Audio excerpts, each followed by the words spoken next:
வணக்கம். தமிழ் ஃபுட் கார்னரில் உளுந்தம்பருப்பு சட்னி அரைக்க போகிறோம். கடாயில் 2 டீஸ்பூன் எண்ணெய் விட்டு சூடாகிடுச்சு. அதில் 4 காஞ்ச மிளகாவை சேர்த்துட்டு இந்த எண்ணெயிலேயே கருகிராமல் வறுத்து எடுத்துக்கணும். இந்த மாதிரி எண்ணெயிலேயே நம்ம வறுத்து எடுக்கிறது இந்த சட்னிக்கு நல்ல டேஸ்ட் கொடுக்கும். இப்போ காஞ்ச மிளகாவை வறுத்தாச்சு. இதை தனியாக எடுத்து வச்சிடலாம். அதே எண்ணெயிலேயே 3 டேபிள் ஸ்பூன் அளவுக்கு தோல் உளுந்து 3 டேபிள் ஸ்பூன் சேர்த்துருக்கேன். இந்த சட்னிக்கு தோல் உளுந்து நல்ல டேஸ்ட் கொடுக்கும். நல்ல தோல் வறுபட்டு அந்த சட்னியும் நல்ல மணமாக இருக்கும். சப்போஸ் தோல் உளுந்து இல்லைன்னா நீங்கள் வெள்ளை உளுந்து சேர்த்துக்கோங்க. அது கூட 1/2 டேபிள் ஸ்பூன் அளவுக்கு கடலைப்பருப்பையும் சேர்த்து வறுத்துக்கலாம்.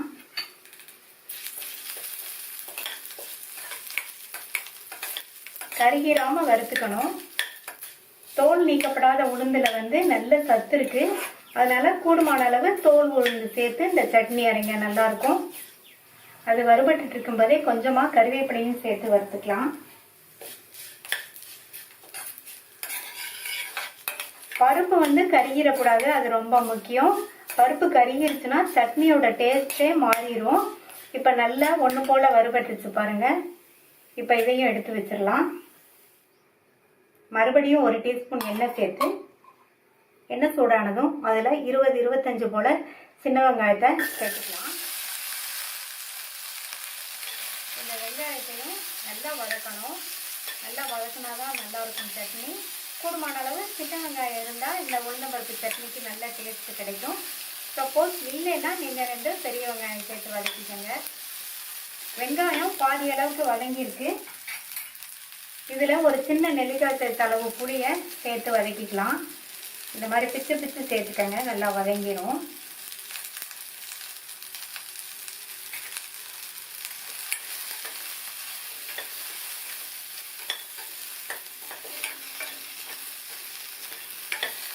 வெங்காயம் நல்லா கலர் மாதிரி வதங்கிடுச்சு. நம்ம சேர்த்த புளியுமே வதங்கிடுச்சு.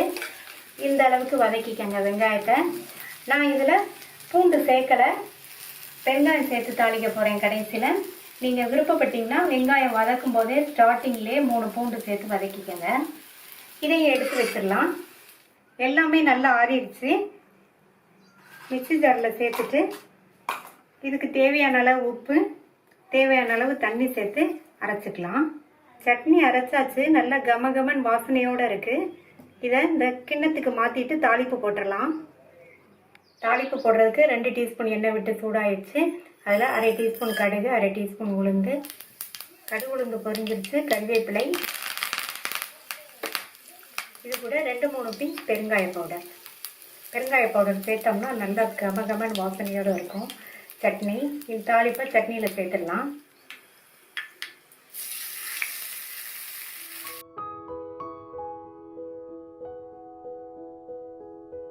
பாசிப்பருப்பு சட்னி அரைக்க போகிறோம். கடாயில் 1 டீஸ்பூன் எண்ணெய் விட்டுருக்கேன், சூடாயிடுச்சு. அதில் 1/4 கப் பாசிப்பருப்பு, 3 காஞ்ச மிளகாய், இது 2ஐயும் சேர்த்து வறுத்துக்கலாம். பாசிப்பருப்பை நல்லா பொன்னிறமாக வரையும் வறுக்கணும். கருகிடாமல் பார்த்துக்கணும். நிதானமான தீயில வச்சு கைவிடாமல் வறுத்துக்கோங்க. பொதுவாக உளுந்தம்பருப்பு, கடலைப்பருப்பு இதெல்லாம் வச்சு சட்னி அரைப்போம்.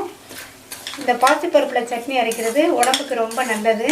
சுவையும் வித்தியாசமாக நல்லா இருக்கும். இட்லி தோசைக்கு தொட்டு சாப்பிட்றதுக்கு ரொம்ப நல்லாயிருக்கும். இதில் 3 காஞ்ச மிளகாய் சேர்த்துருக்கேன். இந்த 3 காஞ்ச மிளகாவே போதும். பாசிப்பருப்பு நிறைய காரம் இருக்காது. உங்களுக்கு காரம் தேவைப்பட்டுச்சுன்னா நீங்கள் இன்னும் கொஞ்சம் கூட சேர்த்துக்கோங்க. இப்போது பாசிப்பருப்பு நல்லா கரெக்டாக வறுபட்டுருக்கு. இதை கடாயிலே வச்சுருக்காம உடனே ஒரு பிளேட்டுக்கு மாற்றி வச்சுருங்க. கடாயில் வச்சுருந்தோம்னா பருப்பு இன்னும் கலர் மாதிரி கருகி போயிடும். வறுத்த பாசிப்பருப்பு, காஞ்ச மிளகாயெல்லாம் ஆறிடுச்சு. இதை மிக்ஸி ஜாரில் சேர்த்துட்டு ஃபஸ்ட்டு லேசாக அரைச்சிக்கலாம்.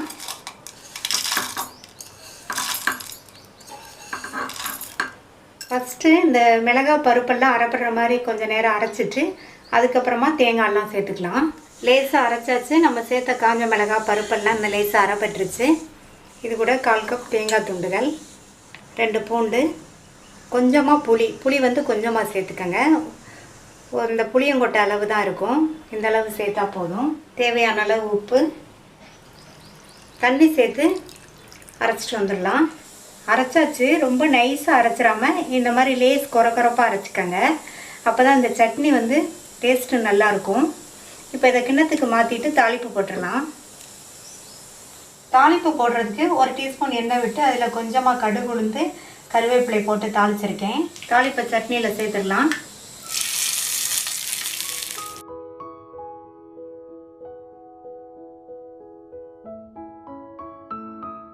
வேர்க்கடலை சட்னி பண்ண போகிறோம். 1/2 கப் வேர்க்கடலையை இந்த கடாயில் சேர்த்துட்டு நிதானமான தீயில் வச்சு கருகிடாமல் வறுக்கணும். ஹை ஃப்ளேமில் வச்சு வறுத்தோம்னா இந்த வேர்க்கடலை கருகி போயிடும். அப்புறம் சட்னியோட சுவை வந்து மாறிடும். வறுத்துக்கலாம். கடலையை வறுத்தாச்சு. இதை இந்த பிளேட்டில் எடுத்து வச்சு ஆறுனதுக்கப்புறமா தோலை எடுத்துடலாம். கடாயில் 1 டீஸ்பூன் எண்ணெய் விட்டு சூடாயிடுச்சு. அதில் 2 டீஸ்பூன் கடலைப்பருப்பு, 2 டீஸ்பூன் உளுந்தம்பருப்பு. இந்த 2 பருப்பையும் பொன்னிறமாக வர வரையும் வறுத்துக்கணும். சேர்த்த பருப்பு பொன்னிறமாக வறுபட்டுருச்சு. அது கூட 3 பச்சை மிளகாவை கீறி வச்சுருக்கேன். கீரியே சேர்த்துக்கங்க. 2 பூண்டு, இது 2ஐயும் லைட்டாக ஒரு பெரட்டி விட்டுட்டு எடுத்துடலாம். பச்சை மிளகாவோட கலர் மாறாமல் இருக்கணும். வறுத்து தோல் எடுத்த வேர்க்கடலையை இந்த மிக்ஸி ஜாரில் சேர்த்துடலாம். அது கூட பூண்டு, பச்சை மிளகாய், வறுத்த கடலைப்பருப்பும் உளுந்தம்பருப்பும்.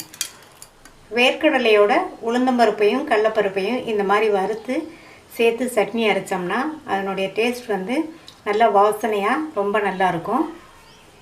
இது கூட ஒரு சின்ன துண்டு புளி சேர்த்துக்கலாம். 2 டேபிள் ஸ்பூன் அளவுக்கு தேங்காய் துருவல், தேவையான அளவு உப்பு, தேவையான அளவு தண்ணி சேர்த்து ரொம்ப நைஸாக அரைச்சிடாமல் இந்த மாதிரி லேஸ் கொரப்பாக அரைச்சிக்கங்க. இந்த மாதிரி சட்னி தாளிப்பு போடுறதுக்கு கொஞ்சமாக எண்ணெய் விட்டுருக்கேன். சூடாயிடுச்சு. அதில் கொஞ்சம் கடுகு உளுந்து, அது கூட கருவேப்பிலை, கொஞ்சம் காஞ்ச மிளகாய், 1 பிஞ்ச் பெருங்காய பவுடர். தாளிப்பை சட்னியில் சேர்த்துடலாம். வேர்க்கடலை சட்னி ரெடி ஆயிடுச்சு. இது இட்லி தோசையோடு தொட்டு சாப்பிட்றதுக்கு ரொம்ப நல்லாயிருக்கும்.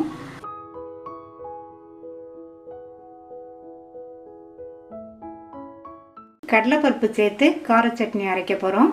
கடாயில் 3 டீஸ்பூன் எண்ணெய் விட்டுருக்கேன். எண்ணெய் சூடாயிடுச்சு. அதில் 2 டேபிள் ஸ்பூன் கடலைப்பருப்பை சேர்த்துட்டு வறுத்துக்கலாம். இந்த கடலைப்பருப்பு பொன்னிறமாக வர வரையும் வறுக்கணும். இப்போ பொன்னிறமாக வறுபட்டுருச்சு, எடுத்துடலாம். அதே எண்ணெயிலேயே 100 கிராம் சின்ன வெங்காயத்தை தோல் உரித்து வச்சுருக்கேன். அதை சேர்த்துட்டு ஒரு 5-6 பல் பூண்டு. இப்போ வெங்காயத்தையும் பூண்டையும் ஓரளவு வதக்கிக்கலாம்.